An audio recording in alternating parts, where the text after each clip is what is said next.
संकेत युद्ध चल रहा है तो वो सेंसिटिविटी हमें मेंटेन करनी चाहिए, बट इससे बेहतर संकेत अब तक तो आ नहीं सकते थे। ये जो 2 हफ्तों के बाद फाइनली कॉन्फिडेंस बढ़ते दिखा। आपको याद होगा कल मार्केट आवर्स में ही जो बात चल रही थी कि अब ज़ेलेंस्की साहब ने कह दिया कि हमें नेटो मेंबरशिप नहीं चाहिए, हम समझ गए हैं कि नेटो हमें मेंबर नहीं बनाना चाहता है। तो वो जो संकेत आया उसके बाद से और बेहतर संकेत आपको आते हुए दिख रहे हैं। तो सबसे बड़ी बात आज क्या है, रूस और यूक्रेन के बीच आज विदेशी मंत्रियों की बैठक होने वाली है, यानी कि अब तक की सबसे हाईएस्ट लेवल बैठक ये आज होने वाली है। टर्की में ये बैठक हो सकती है।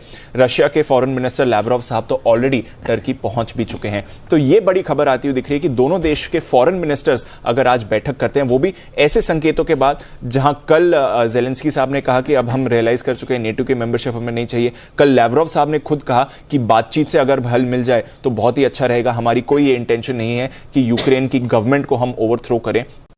तो कल की बातचीत के बाद अगर आज दोनों विदेशी मंत्री बैठते हैं तो अच्छे संकेत हैं। 4 दिनों से हम देख रहे हैं कुछ कुछ एरियाज में लगातार सीज फायर हो रहा है, सिविलियन इवैक्यूएशन चल रहा है, तो वहां से थोड़ा कॉन्फिडेंस बढ़ा है। 3-4 दिनों से हमने ये भी देखा है कि ग्राउंड पर इतनी ज्यादा लड़ाई नहीं हो रही है। गोलीबारी, एयर वॉर अभी भी चल रहा है, बट ग्राउंड पर ऐसी लड़ाई नहीं हो रही है। तो क्या आज इस बैठक में एक टेम्पररी सीज फायर निकल कर आ सकता है, या फिर कुछ ऐसे संकेत आ सकते हैं कि दोनों देश ये रिजॉल्व करें कि हम बातचीत से इसको सुलझाएंगे? उस पर हमारी नजर बनी हुई है। तो बाजार का मूड माहौल आज बहुत ही बढ़िया होते हुए दिख रहा है, इसलिए इनफैक्ट जबरदस्त रिबाउंड कल और आज के बीच में आप ग्लोबल मार्केट्स में आते हुए देख रहे हैं और यहीं पर हमारी नजर बनी हुई है। रोज मैं आपको मार्केट का अपडेट देता हूं, पर आज पहले कमोडिटी का अपडेट दूंगा क्योंकि वहां पर और बड़ा आपने एक्शन होते हुए देखा है।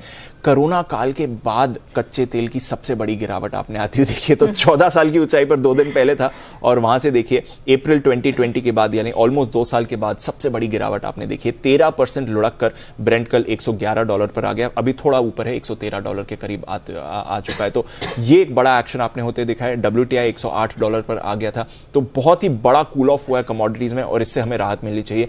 एग्री और बेस मेटल्स में भी राहत आपको थोड़ी मिलती हुई दिख रही है। और सोने पर नजर डालिए, यहां पर भी हमने देखा कि ऊंचाई से काफी तेज गिरावट आती हुई दिखी है।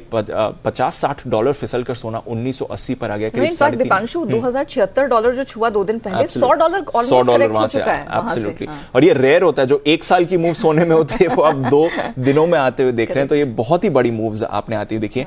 कच्चे तेल में एक और अच्छा संकेत ये आया है कि यूएई जो ओपेक का मेंबर है, इन्होंने कहा है कि ओपेक को प्रोडक्शन बढ़ाना चाहिए। इनफैक्ट ये कह रहे हैं कि हमारी सहमति रहेगी अगर ओपेक प्रोडक्शन बढ़ाना चाहे तो 2-3 अच्छे संकेत आए हैं जिसकी वजह से कमोडिटी कूल ऑफ आपको होते हुए दिख रहा है और वहां से फिर राहत देखिए जो बाजार में आई है। 650 अंक कल डाउ उछला है, बड़ा गेन आया। S&P 500 पर जून 2020 के बाद सबसे अच्छा इंट्राडे मूव आया और आईटी शेयर्स में तो जबरदस्त कल तेजी बनी है। 3.5% ऊपर नैस्डैक आपने आते हुए देखा है, तो दमदार उछाल वहां पर आया है।